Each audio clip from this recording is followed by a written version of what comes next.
This is the second part of the practical applications to understand reasons of behaviors. This is more of a parent training. And there's the first part. You can find it on the YouTube channel, Hadir's ABA Bilingual channel. So we spoke about 3 functions of behaviors or reasons of behaviors.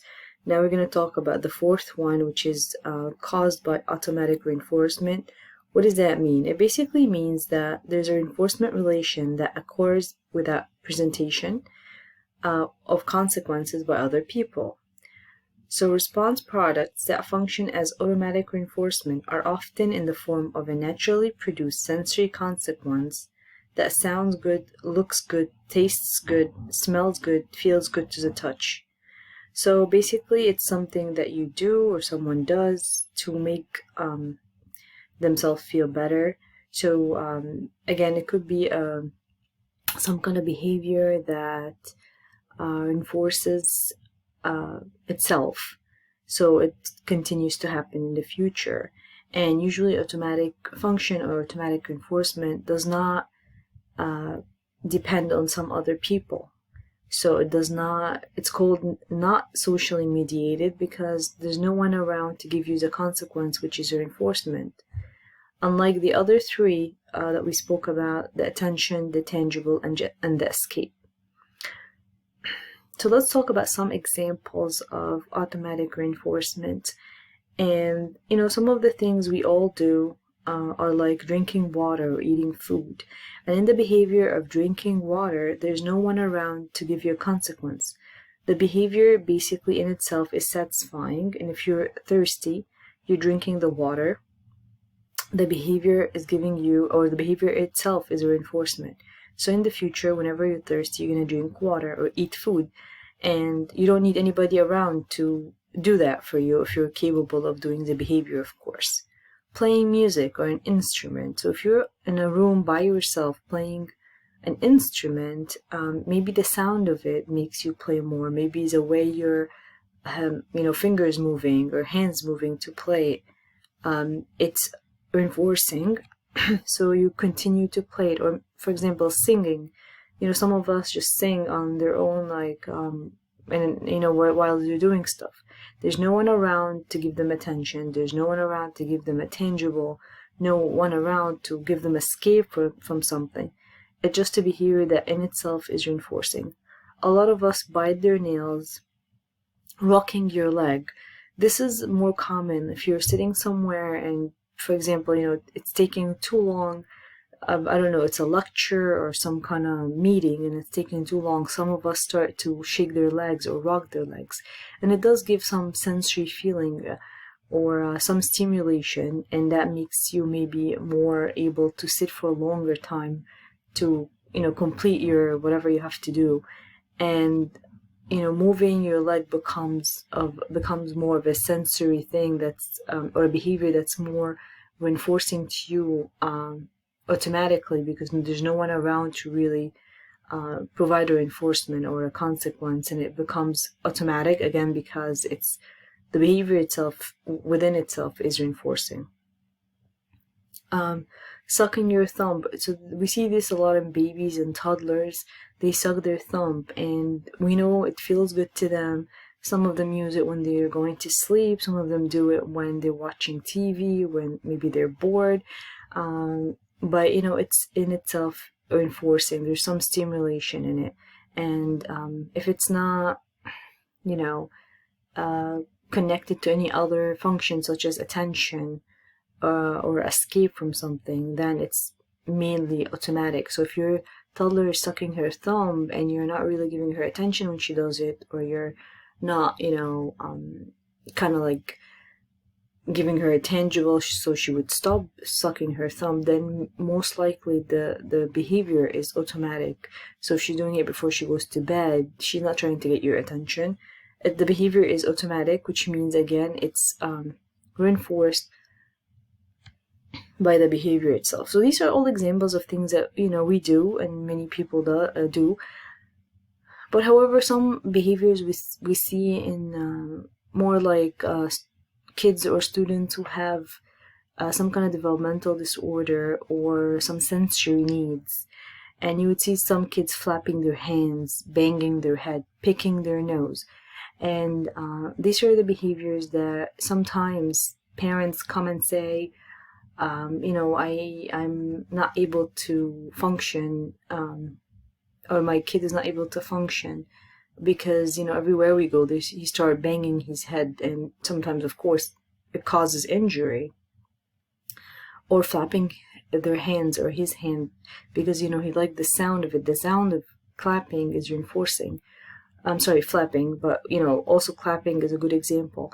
And then when they clap, it's really hard to go to social gatherings. It's so hard to go to the movie theater, just go to visit other people's homes, and it becomes an issue.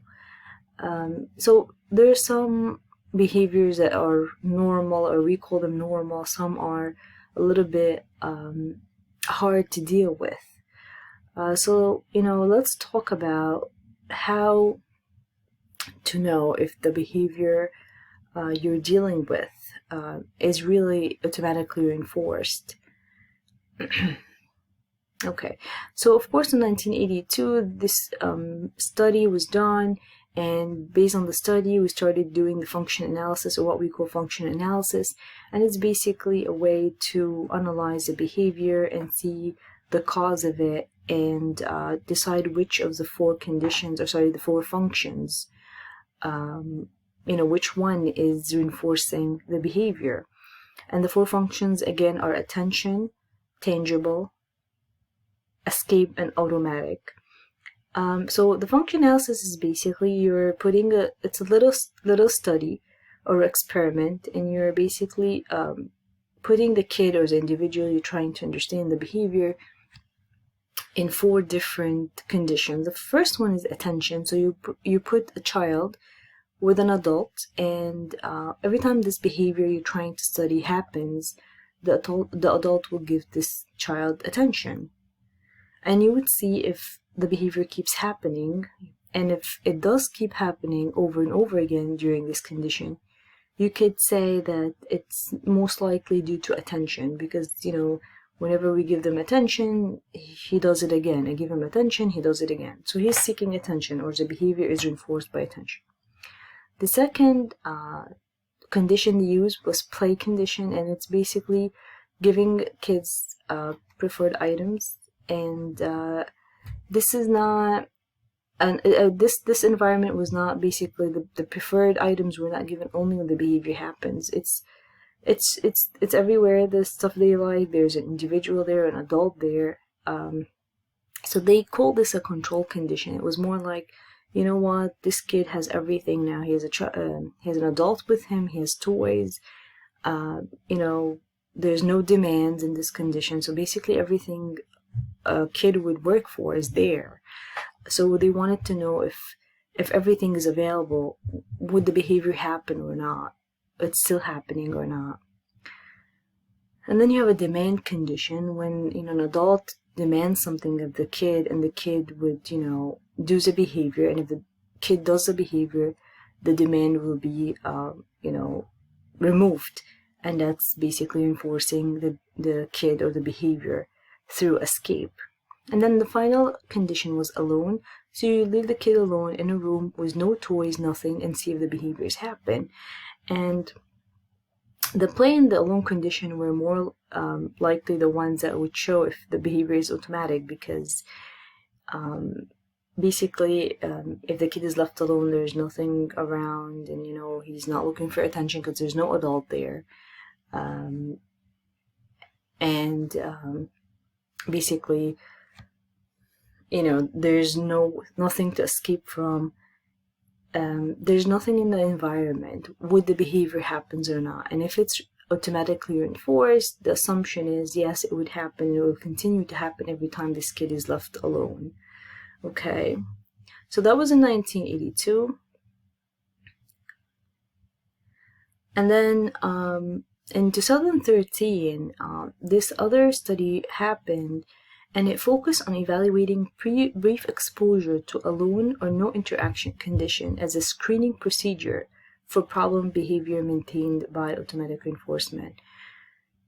And what they're trying to do is basically find out if just a very short screening alone condition will tell us if the behavior is enforced by an automatic reinforcement or not.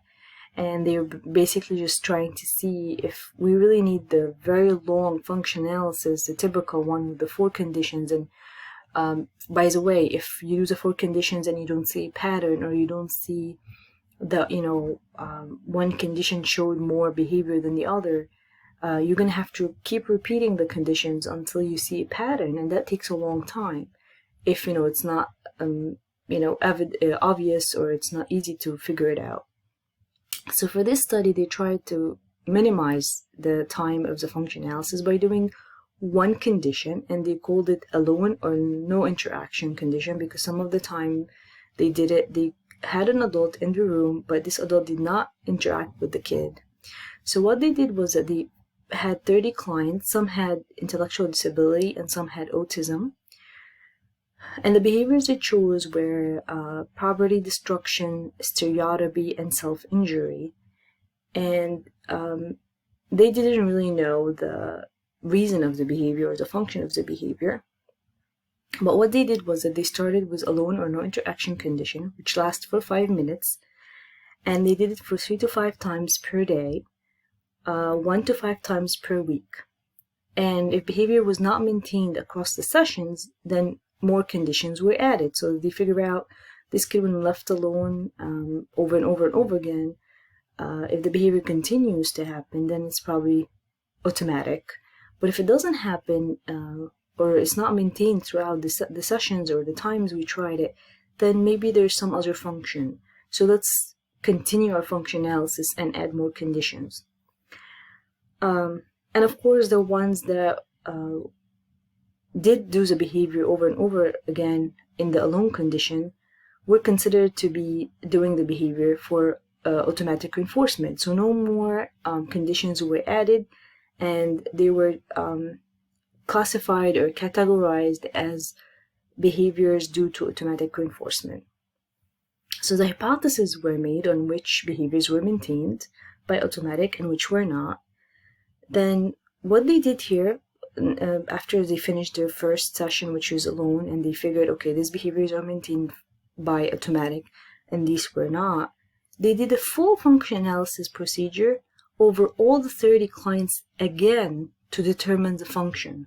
Okay, and by doing that, they compared their screening procedure, which is the whole point of the study. They wanted to know if it really works, if it's going to give them accurate results. They compared it with a full function analysis that's typically used to determine the function. And the results were, the results basically showed that their hypothesis made only on the screening procedure regarding the function of their enforcement were accurate in 28 out of the 30 cases, as confirmed by the full function analysis procedures. So the function analysis they did after the screening procedure confirmed their first results or hypothesis about the reason of the behavior. Okay, so basically the study is telling us that, by looking at one condition of alone for quite some time, I mean, they used it for a week, 3 to 5 times per day, to see if it's really an automatic reinforcement did work, and it gave them accurate results or accurate hypothesis. And that basically tells us as parents, if we're not able to do a function analysis, because it's very, of course, difficult to be done by parents, and it's more of a full assessment, or it's more of a, it's an analysis that's done. It's like an experiment, or it requires a lot of work. It's usually done by behavior analysts. We can try by screening our kids in an alone condition or no interaction condition to kind of figure out if the behaviors you're doing is reinforced by automatic or not. And this is by leaving them alone, monitoring them, maybe through a camera. If you can stay somewhere where they can't see you, but you can see them, and just see if the behavior happens. And if it happens, does it continue to happen every time they're alone? Just make sure, of course, if the behavior is dangerous in any way, or there's self-injurious behaviors that you can't really leave the kid alone, you have to be there, and you might really need someone to intervene from, outside, such as a BCBA. You really need some help when it comes to these kind of behaviors. But for other behaviors such as stereotypy or stimming or things like that, if you're not sure if the kid is doing it for attention or for a stimulation, or it's automatic, then you can do that. You can leave the kid alone. So basically, studies telling us you don't have to do a full function analysis. You can try the alone condition, or no interaction. You can stay with the kid in the room, but do not interact with him if the behavior happens, and see if it continues. And that's a way to look at it. I just want to talk about medical conditions briefly, because this is very important when it comes to automatically reinforced behaviors. Some behaviors that kids do could be due to some medical condition, or there's some kind of pain they're feeling. So it's really important to consult a physician if you feel that this behavior, it's not just self-stimulation. And, if this behavior just started happening out of the blue, or, something that you're not really sure of, especially if it's kind of like showing that the kid is in some kind of pain, or if it's causing some injury, it's really important to check with a physician before you decide if it's, there's a reason for the behavior. Because, for example, eczema, it can cause scratching. Kid could be very itchy. He starts scratching himself. And if your kid is, delayed, has some kind of, communication disorder, or he's not able to tell you that he's in pain, you could think that, this is stimming, or he's engaging in some self-stimulatory behaviors. But the issue could be medical, and it could be that he's really in pain, and that's why he's scratching until he's bleeding. So now you really want to check if, when it comes to things like that. Ear infections also, it can cause pain, and you could see your kid hitting his ear, inserting his finger into his ear, just as a way to relieve the pain, or, something he's doing, try to, kind of like do something about the pain.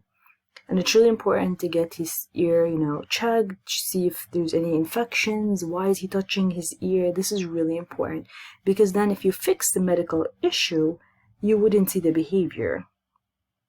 Because again, it's not caused by automatic reinforcement, or it is, in that sense, it is somehow, because when the kid scratches, he's relieving himself from the feeling of itchiness. But again, it could be because there's a condition that needs to be treated, and if it's treated, he's not going to feel itchy anymore. Okay, so this is really important when we talk about automatic behaviors and self-injurious behaviors. Okay, so how do you deal with automatic reinforced behaviors if they need to be decreased? So some of the behaviors we see, they could be, behaviors that are not really impacting the kid in a negative way. They could be done. Sometimes we teach the kids to do whatever they want to do, like flapping their hands, rocking, at certain times when it's acceptable, but not in other times. So it really depends on the behavior and how it's impacting the kid's day. So if we're dealing with behaviors that need to be stopped or decreased, there are three main ways to do it. The first one is called DRI, or differential reinforcement of incompatible behavior. It reinforces a behavior that cannot occur simultaneously with the problem behavior, and withholds reinforcements following instance of the problem behavior.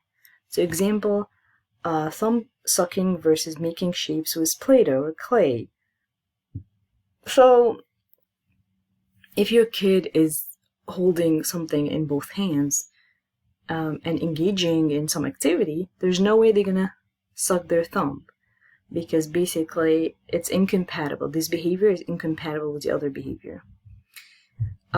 So what you do is that you try to find something that's really reinforcing to your kid and give it to him so he could stop the other behavior. So for example, if we have a kid in the classroom who likes to clap as a way to, because they like the sound of the clapping and it's reinforcing, it's automatically reinforcing. And at the same time, they also love the iPad and the games they play on the iPad. What you can do is give them the iPad to reduce the clapping behavior. Okay, so that's one way of doing it. If you have an elderly who, for example, is in a nursing home or whatever, and she picks her nose over and over again, and you're trying to stop this behavior, you can teach her to do some kind of hand activity like beating, or something they could do, and you don't even have to keep telling her to stop doing it, or keep reminding her that's not very appropriate. You can just teach her something else to do with her hands, something that she likes to do. You're not going to force her to do something with her hands, but find out something that she's interested in. Painting, something she would engage in and be happy about it. Because again, she cannot pick her nose if she's painting. The second way of doing it is called non-contingent reinforcement of leisure items, and that's also called enrich environment, or environmental enrichment, and basically says that you can provide a lot of activities and a lot of even sensory toys and activities around the person's environment so they can use it instead of doing the automatic behavior. Because again, if you're engaged in something you like, it's most likely you will stop the other behavior, or at least it's going to be reduced. So this study was mentioned by Cooper, Harron and Howard in Applied Behavior Analysis book, and it talks about studies that showed that the NCR, non-contingent enforcement, reduced self-injurious behavior during the day. Okay, so it does work when, if you're not bored, there's nothing else to do, you're most likely going to engage in a automatic behavior, and that's why the condition that was done in the function analysis were called the alone condition, because you're in an environment that has nothing stimulating, nothing exciting. So when you are in an environment with all these activities, most likely you'll be able to engage in different activities, and then you wouldn't have to go or do the automatic reinforcement such as hand flapping, clapping, picking your nose, or whatever. The last way is called sensory extinction. So this is more like when we talked of extinction, which is trying to stop the enforcement that was given before. So if a kid is clapping and the sound of the clapping is what is reinforcing, you're going to stop the sound. Okay, like with any other function we spoke about, if you keep reinforcing the behavior, it will increase and happen again and again. But then you're going to put it on extinction, meaning if you used to give attention after the kid cries, now you're going to stop the attention after he cries. And that's what we call extinction. So you're putting the crying behavior on extinction, hoping that it would decrease and then stop. So this is the same thing. So instead of stopping the kid from clapping altogether, you're allowing him to clap, but you're not giving him the sound of clapping. How is that possible? So you use different techniques such as wearing gloves. So some kind of gloves would reduce the sound of clapping. So now he's not getting the reinforcement he's getting from clapping, but he's able to do the behavior. Thumb guard. So for babies, there's thumb guards that you put on their thumb. They're able to suck on them still, but they're not getting the same sensation as sucking on their own thumb. Okay? So it's doable, but the reinforcement is withheld. So these are different ways of how to reduce from some automatic behaviors. Okay, so this is a study that was done. Sorry, it's not a study, it's a review. And they were trying to compare environmental enrichment as a treatment for problem behaviors maintained by automatic reinforcement. And they wanted to compare it with other ways of dealing with problem behaviors maintained by automatic reinforcement. And they compared the effects of EE, or environmental enrichment, when used in isolation versus when used in combination with treatment components such as alternative behavior manipulations and problem behavior manipulations. The first treatment, which is alternative behavior manipulations, basically means that there's a person in the kid's environment. Again, the environment is enriched. There's a lot of activities around, a lot of toys, things that the kid likes. Of course, you do preference assessment to understand that. What's a preference assessment? It's basically you assess what the kids like, and if you're the parent, you most likely knows what are the things that he likes, so you can provide it to him and keep it in his environment. So they tried alternative behavior manipulation, which is basically having somebody in the environment with the kid, prompting the kid to use these items that's around, and when the kid uses it, they provide reinforcement for manipulating them. And the reinforcement could be the item itself, it could be praise, it could be attention, whatever it is. The second treatment they used is problem behavior manipulations, and that there's a list of things you could do. Reprimands, you're saying the kid, no, don't do that. Overcorrection, ask him to stop the behavior and do other things over and over again. Response ghost, so basically taking something that he likes away from him. Response blocking, so you're again not allowing him to do the behavior. Physical restraint, so you're basically holding the kid. So if the kid is sucking his thumb, you're gonna hold his hand down and tell him don't do that. Mechanical restraint, it could be some things they hold, wear on their shoulder to prevent them from having their hand go all the way to their mouths. So it's a mechanical restraint, so they're not allowing them to move their hands. Extinction, like we mentioned, wearing gloves, so you wouldn't hear the sound of the clapping, so you won't get reinforced. A polishing operation manipulation, so some other way to do it is you give the kid the time to rock as much as he can, and then you start the other activity. So when you start your work or start the activity you need to do, he's no longer rocking because he had enough of it. So that's called a polishing operation. Positive practice, increasing response. So there's a lot of things. The increasing response effort is basically when you say, for example, the kid has pica or whatever, he puts things in his mouth and or eats unedible stuff. What you do is you put the things really far from him, so it takes him a lot of effort to get to it, and that might also hinder the behavior a little bit. So they did these two things, alternative behavior manipulations. First, they tested with environmental enrichment, and then they did the problem behavior manipulations, or one of them, not all of them, with the environmental enrichment, and they compared if we put the kid in an enriched environment, and that's the only intervention, would it work the same way as adding to it one of these two treatments? So this is what they found. This is the results. The graph here shows the mean reduction of the behavior treated, and the cases that really reached their goals. So they put for each client or kid, they put a goal and try to see if this client or kid will reach his goal by the treatment. So as you can see here, this is a graph that shows the results for environmental enrichment only as a treatment, and then EE combined with alternative behavior manipulations, and then EE combined with problem behavior manipulations, and then finally EE with both AB and BP. Okay, so as you can see here, by the way, I forgot to tell you, this is a review of 71 studies that included 150 participants. So the results here showed, 160 participants. The result here was environmental enrichment. The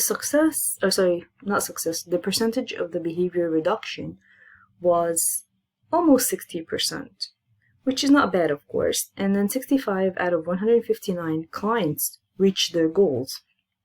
Okay, that's around 41%. With environmental enrichment and alternative behavior, and remember, alternative behavior manipulations is having someone in the room, prompting the kid to use the items in the room, enforcing it, and so forth.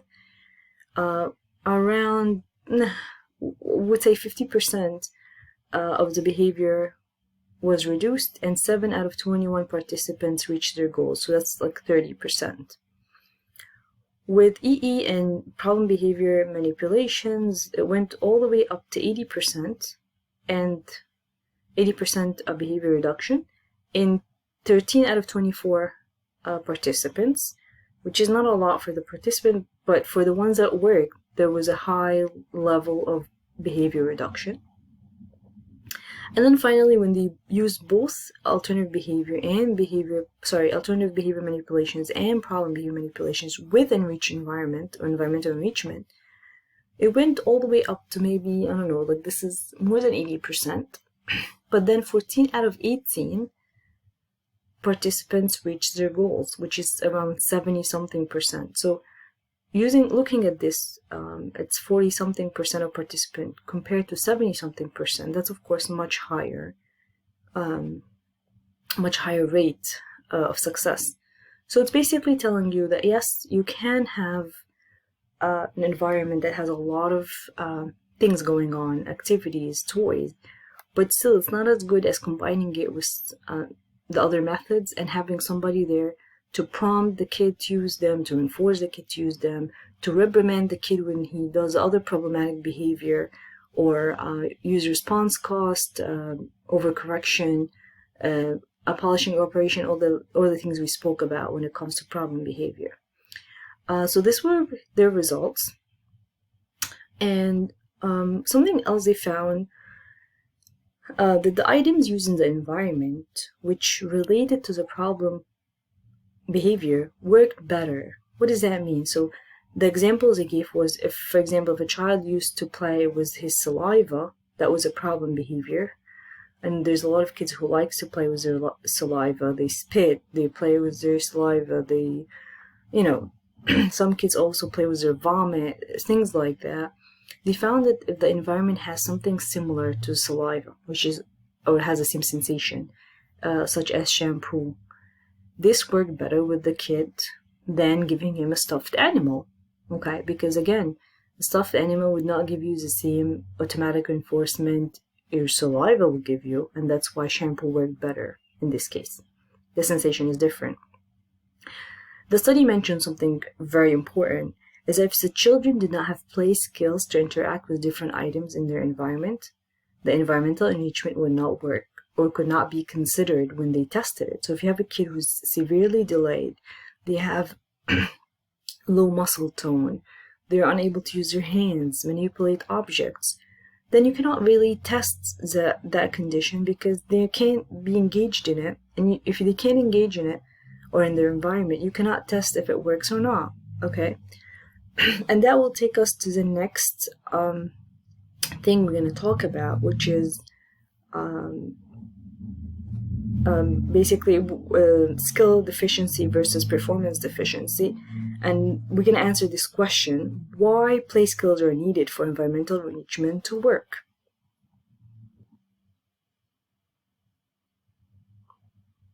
Okay, so what's skill deficiency? Skill deficiency is when you're unable to do the behavior because you do not have the skill, or the kid does not have the skill, or does not know how to do it. An example of that would be a nonverbal child cries to get his toy because he cannot say, I want this toy. He's nonverbal. Also, if the kid tries to escape by going under the desk when given something to read, now is he going under the desk because he cannot do the demand, such as reading, or is he going under the desk because he knows how to do it but he doesn't want to? So these are two different things. Okay, so this is the first part of just defining what's a skill deficiency. What's a performance deficiency? It's basically when you're able to do the behavior but does not do it. And an example of that would be a verbal child cries to get a toy. He's able to request it verbally. But say every time he requested, his parent would say no. But then when he cries, he gets a toy. So of course you're enforcing the wrong behavior, the problematic behavior of crying.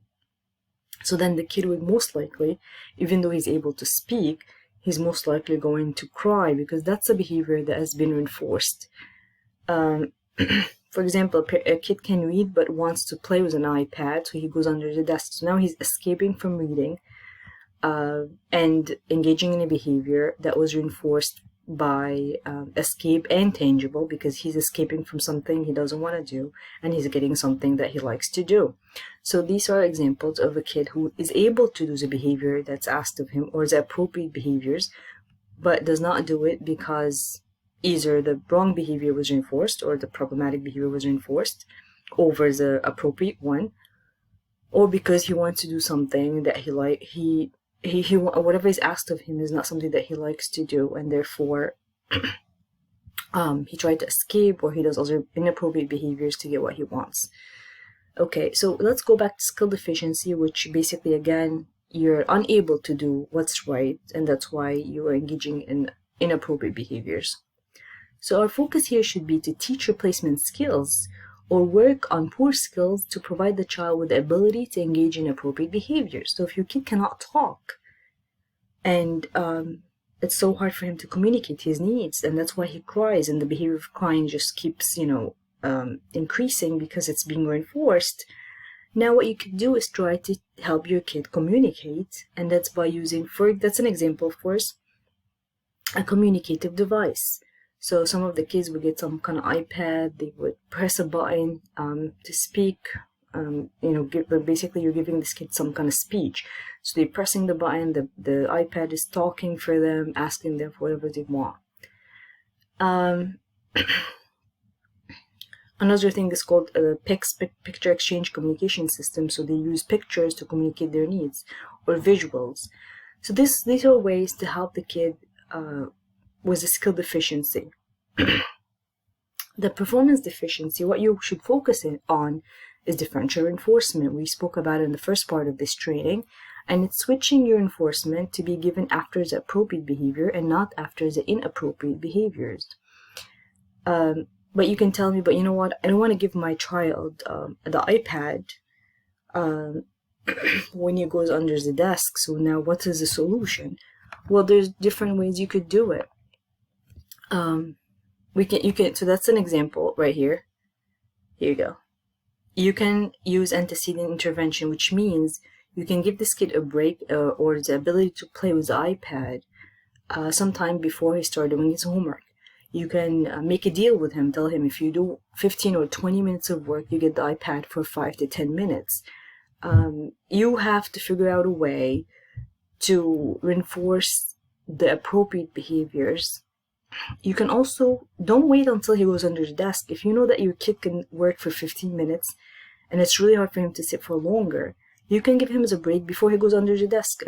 And if you do that, you're going to prevent the problematic behavior from happening, and therefore it wouldn't be reinforced because he already took his break, or you gave him the break before he has to engage in a problematic behavior.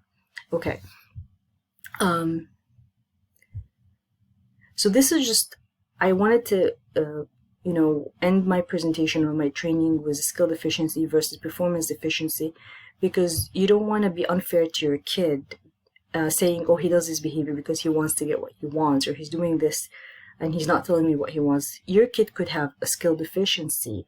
You have to really understand if your kid cannot do it and does not understand what's happening, or has cognitive delays, you really need to help this kid find replacement behaviors.